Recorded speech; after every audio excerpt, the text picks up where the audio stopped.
Hello, मैं कंचन। कंचन मौसी, तुम्हारी माँ की दूर की कजन। जस्ट इमेजिन, रात का वक्त है, आप घर में बिल्कुल अकेले हैं और अचानक दरवाजे के उस पार से एक ऐसी आवाज आती है, एक अनजान चेहरा जो ना सिर्फ आपके परिवार के गहरे राज जानता है, बल्कि आपको आपके बचपन के नाम से पुकार रहा है। रोंगटे खड़े कर देने वाला है ना? आज हम एक ऐसी ही खौफनाक कहानी की गहराइयों में उतरने वाले हैं। आज का हमारा टॉपिक है मौसी the shadow of grief. Zoom in productions की एक बहुत ही ब्रिलियंट शॉर्ट फिल्म आई थी साया। आज हम उसी सोर्स मटेरियल और उसके साइकोलॉजिकल पहलुओं को डिकोड करेंगे। ये सिर्फ एक आम हॉरर स्टोरी नहीं है दोस्तों, ये इस बात का एक बहुत ही डीप एनालिसिस है कि कैसे हमारा अपना दुख, हमारा अपना अकेलापन हमारे लिए सबसे बड़ा खतरा बन सकता है। तो चलिए सीधे शुरू करते हैं। कहानी के पहले हिस्से की तरफ बढ़ते हैं, द अनएक्सपेक्टेड विजिटर, यानी एक अनचाहा मेहमान। अब यहाँ कहानी की शुरुआत होती तो बहुत शांति से है, पर वो शांति आने वाले तूफान से पहले की है। सबसे क्रूशियल पॉइंट यहाँ पर हमारी मेन कैरेक्टर की मेंटल स्टेट है। वो एक इंतहाई गहरे सदमे में है। उत्तराखंड में आई उस भयानक बाढ़ ने उसके माता पिता को उससे छीन लिया है। ये फैक्ट बहुत इंपॉर्टेंट है क्योंकि ये दुख, ये आइसोलेशन ही इस पूरी घटना का बेस सेट करता है। वो अंदर से पूरी तरह टूट चुकी है, अकेली है। और सच कहूं तो यही वो वल्नरेबिलिटी है जिसका एक खौफनाक तरीके से फायदा उठाया जाने वाला है। और ठीक इस नाजुक मोड़ पर उस अनजान महिला की एंट्री होती है। अब नोटिस कीजिए, ये कोई ऑर्डिनरी एनकाउंटर नहीं है। ट्रस्ट बिल्ड करने के लिए वो लेडी सोनपरी जैसे बहुत ही प्राइवेट और बचपन के निकनेम्स यूज करती है।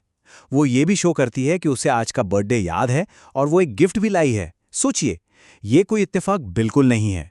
ये मेंटली डिसआर्म करने की एक बहुत ही सोची समझी ट्रिक है। ऐसे डीप इमोशनल कनेक्शन के सामने कोई भी आम इंसान पिघल जाएगा और अपना दरवाजा खोल देगा। पर गेम पलटता है एक फोन कॉल से। Let's move to section 2, suspicion and investigation. यहां आकर कहानी एक शांत इमोशनल ड्रामा से सीधा एक चिलिंग थ्रिलर में शिफ्ट हो जाती है। टर्निंग पॉइंट तब आता है जब क्लेम और रियलिटी आपस में टकराते हैं। एक तरफ दावा है कि ये कंचन मौसी हैं जो इस दुख की घड़ी में सहारा देने आई हैं, और दूसरी तरफ द टेरिफाइंग रियलिटी, जब दोस्त गुड्डू का फोन आता है और पता चलता है कि भाई साहब, कंचन मौसी नाम की तो कोई रिश्तेदार उनकी फैमिली में है ही नहीं। अब आप खुद सोचिए, अगर वो रिश्तेदार है ही नहीं तो उसे वो बातें कैसे पता जो लिटरली सिर्फ फैमिली को पता होनी चाहिए। यहां से वो असली डर शुरू होता है। गुड्डू के स्ट्रिक्टली वार्न करने पर घबराहट में ऑब्वियसली हम सब क्या पढ़ते हैं? गूगल या यूट्यूब, राइट? एग्जैक्ट यही होता है। जब जवाब ढूंढने के लिए इंटरनेट पर डेस्परेट सर्च की जाती है तो वहां एक वीडियो के जरिए जो सच सामने आता है वो लिटरली किसी भी बुरे सपने से ज्यादा डिस्टर्बिंग है। तो आखिर उस सर्च में क्या मिला? सेक्शन 3, एनाटॉमी ऑफ अ साया। उस यूट्यूब वीडियो ने इस साया की एक बहुत डार्क डेफिनेशन दी। ये कोई आम भूत प्रेत नहीं है। ये एंटिटी स्पेसिफिकली उन लोगों को टारगेट करती है जो एक्सट्रीम लोनलीनेस और आइसोलेशन में रह रहे हैं, जिन्हें लगता है कि उनका इस दुनिया में कोई नहीं बचा और जो अंदर से बिल्कुल खाली महसूस कर रहे हैं। सिंपली पुट, ये साया बाहर की किसी पावर से नहीं, बल्कि डायरेक्टली इंसान के अपने गहरे अकेलेपन से अपनी ताकत खींचता है। और सबसे डरावनी बात पता है क्या है? ये कोई एक अकेला इंसिडेंट नहीं है। उस डेटा के हिसाब से उत्तर प्रदेश, हिमाचल प्रदेश और राजस्थान जैसे स्टेट्स में ऐसे कई एक्टिव केसेस रिपोर्ट किए गए हैं। ये जियोग्राफिकल डेटा इस सुपरनैचुरल थ्रेट को इतना रियल और ग्राउंडेड बना देता है कि सच में रोंगटे खड़े हो जाते हैं। ये सिर्फ एक कहानी नहीं लगती, बल्कि एक पूरा पैटर्न बन जाता है जो देश भर में फैला हुआ है। अब देखते हैं कि ये एंटिटी अपने शिकार को फंसाती कैसे है। Section 4, the tactics of deception. आप देखेंगे कि ये सुपरनैचुरल होने से ज्यादा एक साइकोलॉजिकल वॉरफेयर है। इसके स्टेप्स क्लियर हैं। पहला, एक्सट्रीमली अकेले लोगों को टारगेट करना। दूसरा, उनके फैमिली मेंबर्स की एग्जैक्ट नकल उतारना। और तीसरा, बचपन की यादों और नॉस्टैल्जिया को ट्रिगर करना ताकि विक्टिम इमोशनली वीक पड़ जाए। वो ट्रस्ट जीतती है, पर उसका अल्टीमेट चिलिंग गोल क्या है? उस वीडियो के अकॉर्डिंग उसका मकसद है इंसान की कोट एंड कोट रूह को जमा करना। बेसिकली विक्टिम की अपने ही नॉस्टैल्जिया को एक डेडली वेपन की तरह यूज किया जाता है। तो अगर आप कभी इस सिचुएशन में फंस जाएं तो सर्वाइव कैसे करें? Moving to section 5, rules for survival. Source material वाले उस यूट्यूब क्रिएटर ने रात निकालने के लिए कुछ बहुत ही स्ट्रिक्ट रूल्स बताए हैं। स्टेप 1, घर के सारे दरवाजे टाइटली लॉक कर लीजिए।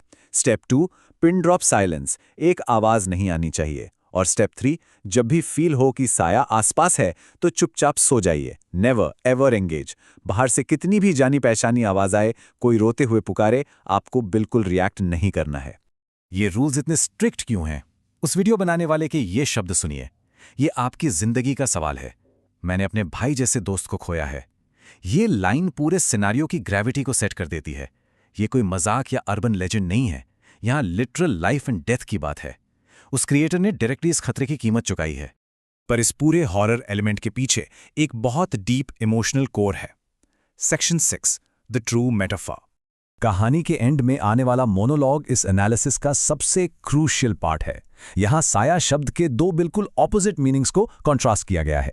एक तरफ है आपके पेरेंट्स का साया, एक प्रोटेक्टिव शील्ड जिनकी मौजूदगी में हर दर्द छोटा लगता है, और ठीक उसके ऑपोजिट है इस एंटिटी का साया, एक टेरर जो एब्सोल्यूट अकेलेपन और सन्नाटे से पैदा होता है। एक साया जो बचाता है और एक जो निगल लेना चाहता है। इस दर्द भरी लाइन को ध्यान से सुनिए। जब उनका साया उड़ जाता है तो मकान सिर्फ दीवारों का कैदखाना बन जाता है। हर कोना उनकी यादों की खामोशी से गूंजता है। ये कितना सच है। जब कोई अपना हमेशा के लिए चला जाता है तो वही घर जो कभी सुकून देता था, सडनली एक सफोकेटिंग प्रिजन जैसा लगने लगता है। और यही इस कहानी का सबसे बड़ा और टेरिफाइंग टेक अवे है। वो साया जो दरवाजे पे दस्तक दे रहा है, वो शायद किसी सुपरनैचुरल दुनिया का हिस्सा है ही नहीं। वो उस एक्सट्रीम ग्रीफ, उस खालीपन का ही एक मैनिफेस्टेशन है। जब एब्सोल्यूट दुख और अकेलेपन की वजह से जिंदगी में एक वॉइड बन जाता है ना, तो वही खाली जगह इस टेरर के पनपने के लिए परफेक्ट ब्रीडिंग ग्राउंड बन जाती है। इन दी एंड ये पूरी कहानी हमें एक बहुत डिस्टर्बिंग थॉट के साथ छोड़ जाती है। जब अपनों का वो प्रोटेक्ट करने वाला साया उठ जाता है तो आखिर उस खाली जगह को कौन सा साया भरता है? क्या दरवाजे के उस पार सच में कोई पैरानॉर्मल एंटिटी थी, या फिर वो इंसान के अपने ही अनसुलझे दुख और अकेलेपन का एक फिजिकल रूप था? आप इस बारे में क्या सोचते हैं? आज के इस डीप डाइव में हमारे साथ जुड़ने के लिए शुक्रिया।